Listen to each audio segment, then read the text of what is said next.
YouTube channel पर आपका स्वागत है। मध्य प्रदेश समान अध्ययन में पिछली क्लास में हमने मध्य प्रदेश के मध्य प्रदेश के विधानसभा अध्यक्ष की चर्चा की थी। उसके अलावा हमने मध्य प्रदेश में प्रोटेम स्पीकर हो गया और विपक्ष के नेता हो गए, उप मुख्यमंत्री हो गए, इन सब पर हमने चर्चा की थी। आज की क्लास में हम जो है मध्य प्रदेश में जो 2018 में विधानसभा चुनाव हुए थे उस पर चर्चा करेंगे। उसके बाद हम फिर मध्य प्रदेश के मंत्री परिषद पर चर्चा करते हैं कि वर्तमान समय में मध्य प्रदेश की जो मंत्री परिषद है उसमें किसको कौन सा डिपार्टमेंट दिया गया है। यहाँ से क्वेश्चन पेपर में पूछा जाता है, ये बात ध्यान रखिएगा।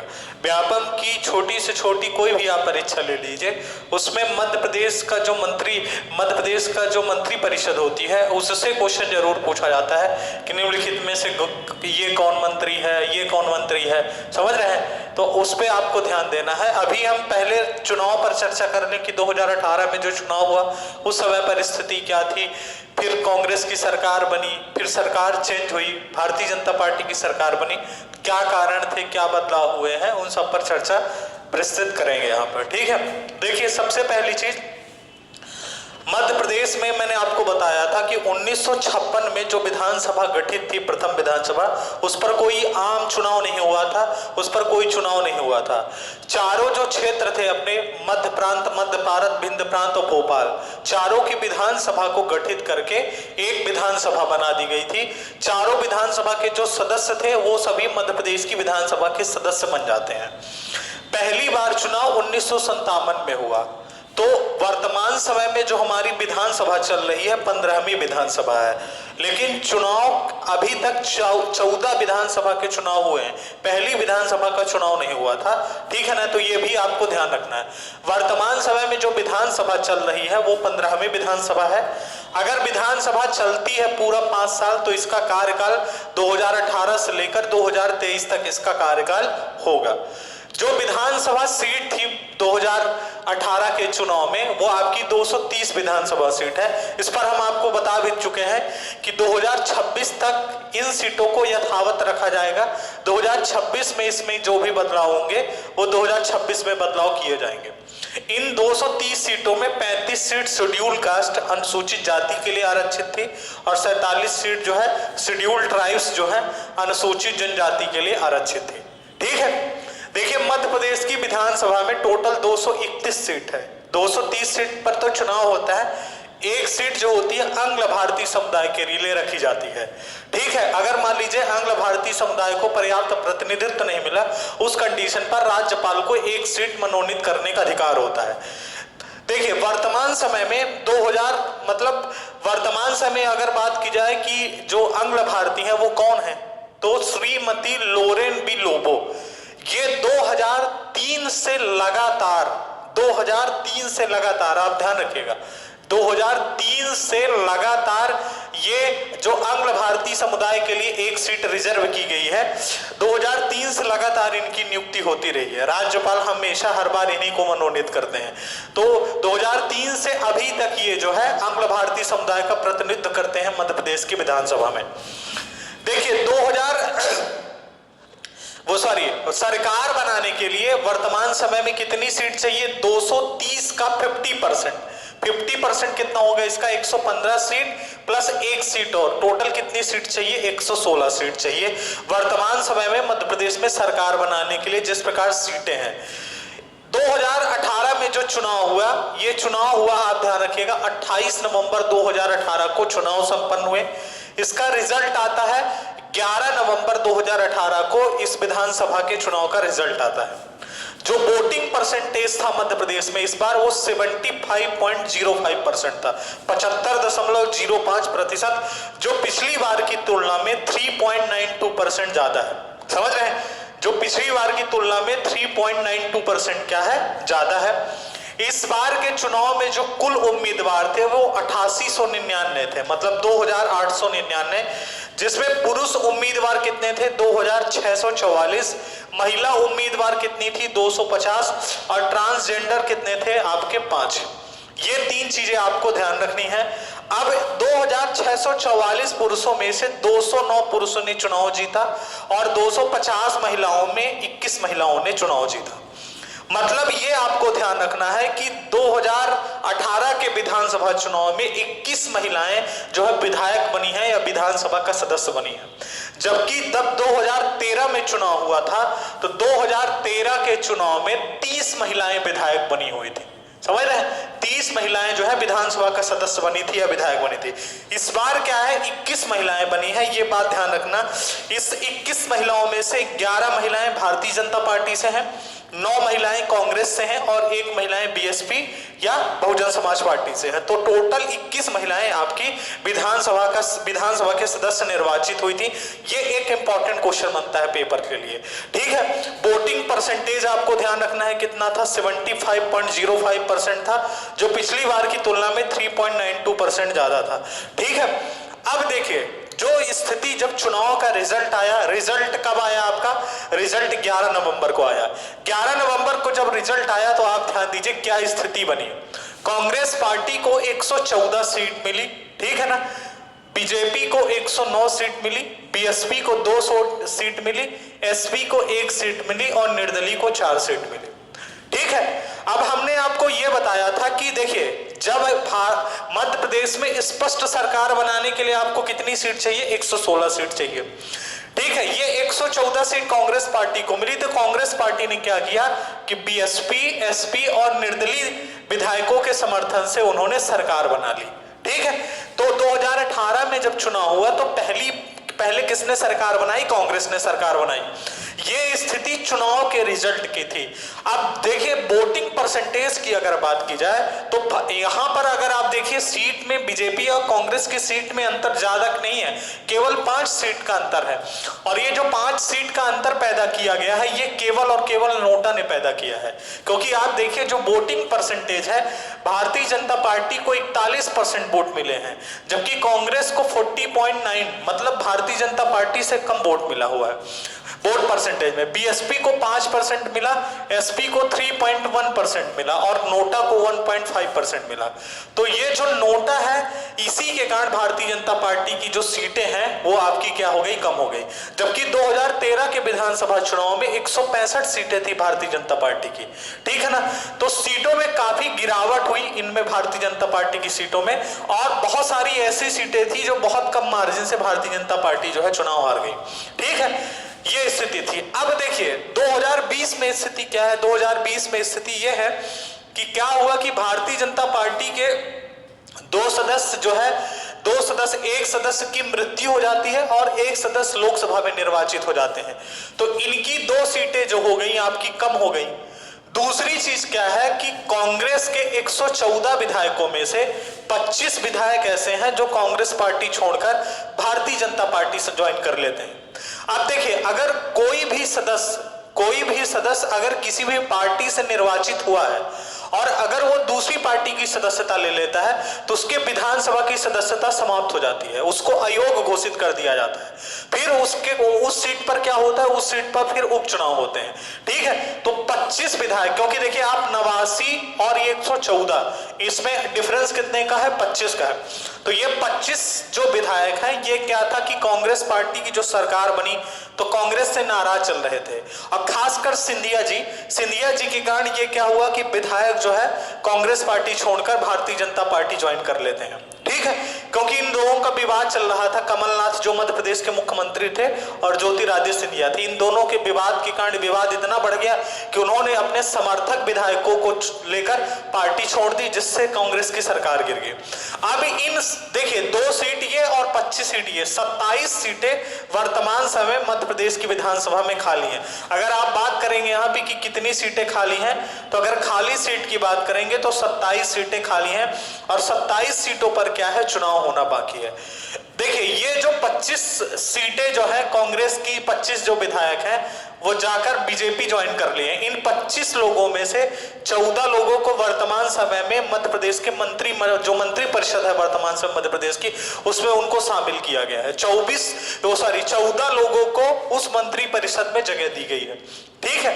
तो वर्तमान समय में ये स्थिति है 2020 में। अगर अगस्त 2020 की बात की जाए तो बीजेपी के पास 107 सीटें हैं, कांग्रेस के पास 89 सीट है, बीएसपी के पास 2 सीट है, सपा के पास 1 सीट है और निर्दलीय सीट कितनी है? 4 है और खाली सीट कितनी है? 27 है, जिनका जो है उपचुनाव होने वाला है।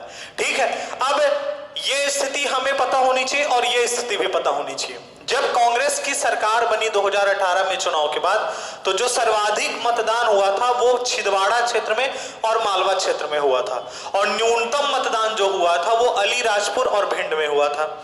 उसके बाद आपको ध्यान रखना कि सबसे बड़ी जीत कौन सी थी। सबसे बड़ी जो जीत थी विधानसभा चुनाव में वो रमेश मेंदोला की थी। इंदौर 2 विधानसभा से ये भारतीय जनता पार्टी से 71,011 वोटों से ये चुनाव जीते थे। तो ये बात ध्यान रखिएगा, 2018 के विधानसभा चुनाव में जो सबसे बड़ी जीत थी वो रमेश मेंदोला की थी और सबसे छोटी जीत जो थी ये प्रवीण पाठक जो है दक्षिण ग्वालियर विधानसभा से कांग्रेस से ये चुनाव जीतते हैं और 129 वोट से चुनाव जीतते हैं ये। तो सबसे बड़ी जीत ये थी और सबसे छोटी जीत आपकी क्या थी? ये थी। अब देखिए, जब कोई भी पार्टी चुनाव होने के बाद स्पष्ट सरकार बनाने की स्थिति में नहीं होती है तो वो क्या करती है कि जो ऐसे दल है जिनकी सीट संख्या 1-2 है या इंडिपेंडेंट जो विधायक है या निर्दलीय विधायक है उनको लेकर सरकार बना लेती है। तो कांग्रेस ने भी इनको लेकर आप देखिए 4, 2, 6, 1, 7 तो 114 प्लस कितना हो गया? 7, 121 विधायकों के साथ उसने सरकार बना ली क्योंकि जो अन्य लोग थे वे कांग्रेस के समर्थन में आ गए। तो कांग्रेस की जब सरकार बनी तो जो शपथ समारोह हुआ वो शपथ समारोह हुआ 17 दिसंबर 2018 को। अब देखिए रिजल्ट कब आया? रिजल्ट आया आपका 11 नवंबर। 11 नवंबर से आप देखिए 17 दिसंबर, 1 महीने से भी ऊपर समय लग गया मुख्यमंत्री को शपथ लेने में। क्यों? क्योंकि मुख्यमंत्री के पद को लेकर विवाद चल रहा था। विवाद कमलनाथ और सिंधिया के बीच के ही था शुरुआत से ही, क्योंकि जो चुनाव के समय चेहरा बनाया गया था वो सिंधिया को बनाया गया था, जिसके कारण इन लोगों में आपस में क्या हुआ? विवाद होने लगा। हालांकि कमलनाथ जो है मध्य प्रदेश के मुख्यमंत्री के पद पर शपथ लेते हैं और ये मध्य प्रदेश के 18वें मुख्यमंत्री व्यक्ति के रूप में ये 18वें मुख्यमंत्री थे मध्य प्रदेश के। ये बात आपको ध्यान रखना है। जब कमलनाथ को शपथ दिलवाई गई उस समय पर राज्यपाल जो थी मध्य प्रदेश की श्रीमती आनंदीबेन पटेल थी। उसके बाद प्रोटेम स्पीकर किसको नियुक्त किया गया? प्रोटेम स्पीकर श्री दीपक सक्सेना को नियुक्त किया गया। ये भी छिंदवाड़ा से जो है विधायक बनकर आए थे, ठीक है ना। प्रोटेम स्पीकर श्रीमती दीपक सक्सेना को जब कमलनाथ मुख्यमंत्री की शपथ ली थी उन्होंने, तब वो मध्य प्रदेश विधानसभा के सदस्य नहीं थे। ये बात ध्यान रखिएगा, मध्य प्रदेश विधानसभा के सदस्य नहीं थे। अब ये भी बात आपको पता है, मैंने आपको चर्चा कर ली है कि पहले कि कोई भी सदस्य जो विधानसभा का सदस्य नहीं है, राज्यपाल उसको भी मुख्यमंत्री पद की शपथ दिलवा देता है, लेकिन उसको 6 महीने के अंदर विधानसभा का सदस्य बनना जरूरी है। तो दीपक सक्सेना जो छिंदवाड़ा से विधायक थे, इन्होंने ही अपनी सीट छोड़ी थी। उसी सीट से फिर कमलनाथ जो है उपचुनाव में ये चुनाव जीते थे। तो दीपक सक्सेना प्रोटेम स्पीकर थे। विधानसभा अध्यक्ष कौन थे? एनके प्रजापति, श्री नर्मदा प्रसाद प्रजापति थे। जो विधानसभा उपाध्यक्ष थी वो कौन थी? हिना लिखीराम कावरे जो थी वो आपकी विधानसभा की उपाध्यक्ष थी। और जो नेता प्रतिपक्ष बनाए गए थे वो गोपाल भार्गव बनाए गए थे। ये सभी जो चीजें हैं ये जब कांग्रेस ने सरकार बनाई थी उस समय की स्थिति है।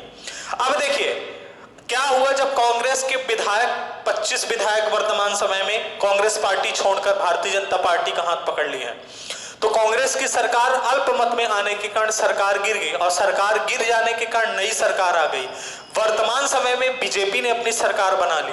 अब देखिए अब क्या हुआ कि ये जो 107 सीटें थी बीजेपी के पास प्लस 25 सीटें ये हो गई, ठीक है ना।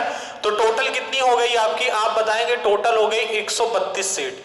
लेकिन ये जो 25 लोग हैं ये अभी वर्तमान समय में मध्य प्रदेश की विधानसभा के सदस्य नहीं है। उपचुनाव में 25 और 2 सीटें और है, टोटल 27 सीटें हैं। इन 27 सीटों पर उपचुनाव होने वाला है। उपचुनाव के बाद जब रिजल्ट आ जाएगा तो क्या स्थिति बनती है उस कंडीशन पर फिर हम अगली चर्चा करेंगे। लेकिन अभी वर्तमान समय में तो सरकार है ही भारतीय जनता पार्टी की।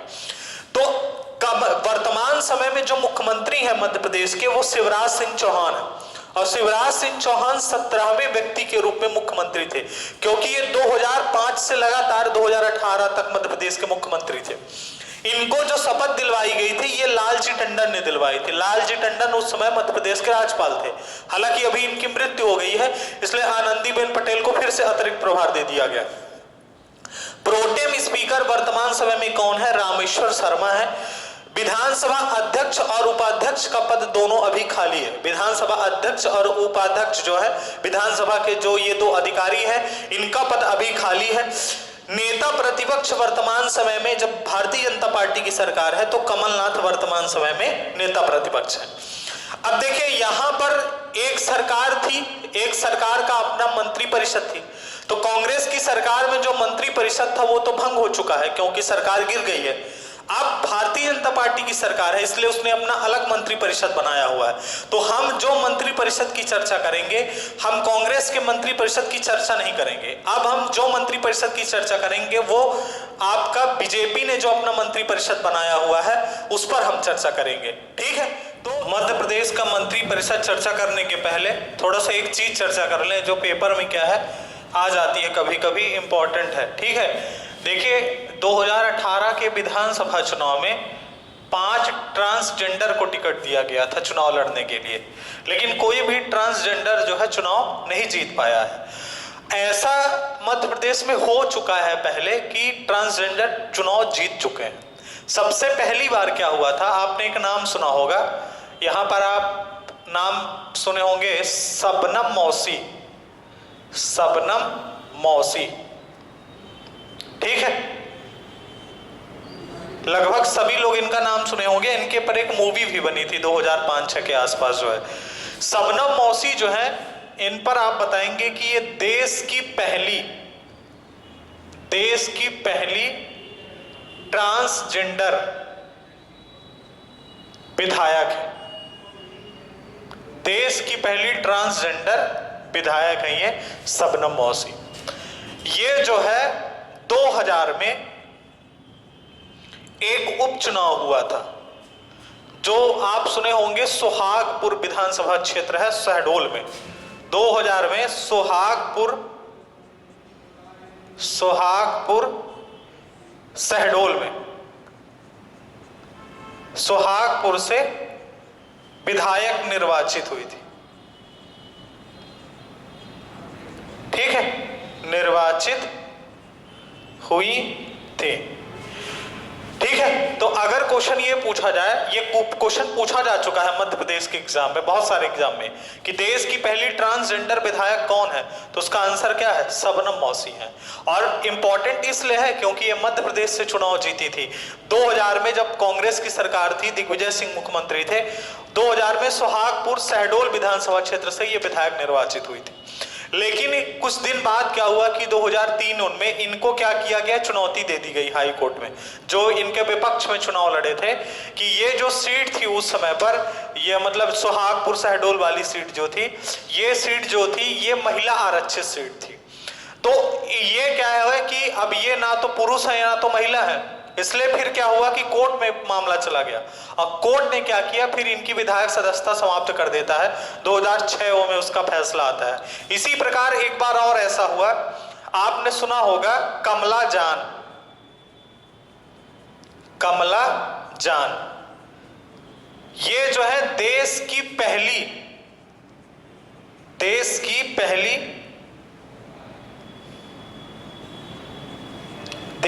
पहली ट्रांसजेंडर महापौर है। ये मेयर जिनको हम बोलते हैं, महापौर या मेयर, ठीक है। अब कमला जान को हम यहां पर क्यों पढ़ रहे हैं, क्योंकि ये 2009 में नहीं, इनका जो सन है वो सन है 2000 में, ध्यान रखिएगा। 2000 में कटनी महापौर से, कटनी नगर निगम में महापौर निर्वाचित हुई थी। ठीक है ना। 2000 में कटनी नगर निगम से ये महापौर निर्वाचित हुई थी। फिर इनको भी कोर्ट में चुनौती दी गई। क्यों? क्योंकि वो भी सीट क्या थी? महिला सीट थी, और महिला सीट से ये महापौर निर्वाचित हुई थी। तो आपको ये नाम भी ध्यान रखना है, ये नाम भी ध्यान रखना है। एक नाम और है, तीसरा नाम है कमला बुआ। कमला बुआ। और ये क्या है? 2000 इनका जो सन है 2009 में सागर नगर निगम से महापौर निर्वाचित हुई थी।